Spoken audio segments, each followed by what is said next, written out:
조재현 대법관 후보자의 인사청문 보고서가 국회에서 채택됐는데요. 어제 청문회 과정 정리해 보도록 하겠습니다. 자유한국당 곽상도 의원이 조 후보자가 세 자녀를 불법으로 조기 유학을 보냈다 이렇게 지적을 했는데요. 초등학생과 중학생을 유학 보내는 게 법으로 금지돼 있다는 건데 이게 왜 불법인지 의아해하시는 분들 많을 겁니다. 대법관 후보자 청문회 뒷이야기 국회에 취재하는 정치부 조성호 기자와 이야기 나눠보겠습니다. 조성호 기자. 네, 국회입니다. 어제 조재현 후보자 청문회에서 문제가 제기됐죠. 이게 어떤 내용인지 좀 풀어서 설명을 해주시죠. 네, 어제 조재현 대법관 후보자 청문회에서 나온 얘기인데요. 자유한국당 곽상도 의원이 조 후보자가 세 딸을 조기 유학 보낸 것이 불법이라고 문제를 제기한 겁니다. 질의 내용 먼저 들어보시죠. 우선 그 후보자의 세 자녀가 초등학교, 중학교 단계부터 그 유학을 갔는데 이게 이제 초중등학교법 위반이라는 거 인정하시죠? 제가 그 부분을 살펴보지 못했습니다. 곽상도 의원님께서 해당 법 조항을 한번 말씀해 주시면은 제가 그 확인을 해서 답변을 드리겠습니다. 네, 구체적으로 어떤 내용인지 그래픽으로 정리해봤는데요. 함께 보시겠습니다. 네, 조 후보자의 세 딸은 미국에서 유학했거나 지금도 유학하고 있는데요. 지난 1999년에 장녀는 중학교, 차녀는 초등학교를 자퇴한 뒤 2010년까지 유학했고요. 3년은 2007년 초등학교를 그만두고 미국으로 떠나 지금까지 공부하고 있습니다. 네, 초중학교가 의무 교육이기 때문에 자녀를 자퇴시키고 조기 유학 보내는 것은 원천적으로 금지돼 있어서 법을 어겼다는 겁니다. 곽 의원은 여기에 조 후보자가 18년 동안 세 딸의 유학비로만 10억여 원을 쓴 것으로 추정된다고도 지적했습니다. 네, 그러니까 초등학생과 중학생이 졸업을 안 하고 유학을 가면 안 된다. 실제로 네네. 법이 이렇게 돼 있는 겁니까? 네, 조기 유학 자체가 법에 어긋난다는 것 의아해하시는 시청자분들 많으실 겁니다. 예. 네, 대법관 후보자도 알지 못했다는 내용이고 저도 사실은 어제 인사청문회를 취재하다가 처음 알게 됐는데요. 예. 네, 그래서 법조항을 좀 찾아봤습니다. 네, 역시 그래픽으로 정리해봤는데요. 함께 보면서 설명해드릴게요. 네, 먼저 초중등교육법 조항인데 모든 국민은 자녀가 초등학교를 졸업할 때까지 다니게 해야 한다. 이렇게 되어 있습니다. 네, 중학교 역시 의무교육이기 때문에 중학교도 졸업하게 해야 한다고 정하고 있습니다. 네, 또 다른 내용도 함께 보실 텐데요. 네, 국외 유학에 관한 규정이라는 대통령령입니다. 네, 중학교 과정을 마쳐야만 자비를 들여 유학 갈 수 있다고 정하고 있습니다.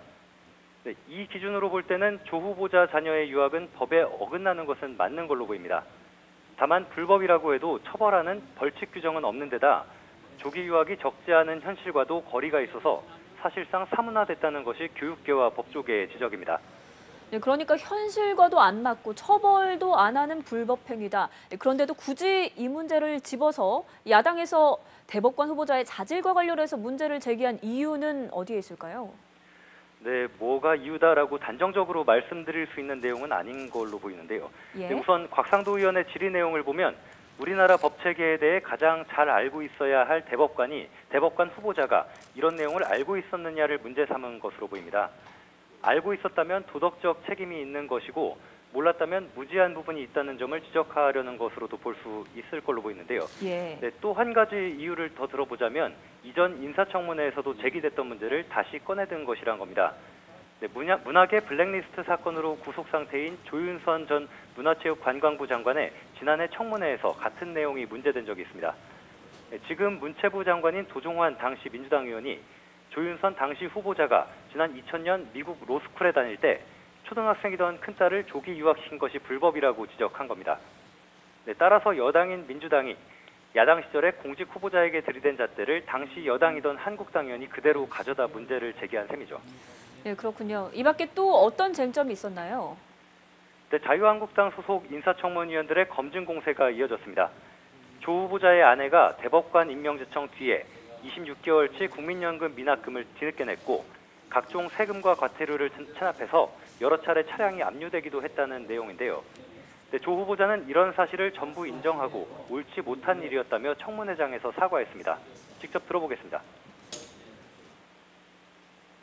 음주운전, 그래서 또 면허 취소도 되고 국민연금 미납, 과태료 체납 이런 일들이 있었는데 어떻게 생각하세요?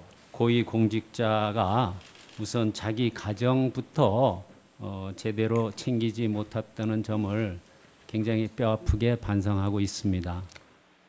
네, 조 후보자 인사청문회 말고도 어제 박정화 대법관 후보자의 청문회도 함께 열렸는데요. 네, 조금 전 대법관 임명 동의에 관한 인사청문 특별위원회 회의가 열려서 박정화 후보자의 인사청문 경과 보고서를 채택했고, 네, 조금 전 저희 속보로도 전해드렸는데요. 네, 조재현 후보자에 대해서는 자녀 조기 유학 문제를 보고서에 불법이라고 명시해서 넣을지를 놓고 여야 의원들 사이에 이견을 조율하느라 잠시 정회하기도 했습니다. 다만 금방 속개를 해서 대법관을 맡지 못할 만큼 중대한 결함은 아니라는 데는 여야가 뜻을 같이 했고 조 후보자에 대한 청문 보고서도 채택했습니다. 지금까지 국회에서 YTN 조성호입니다.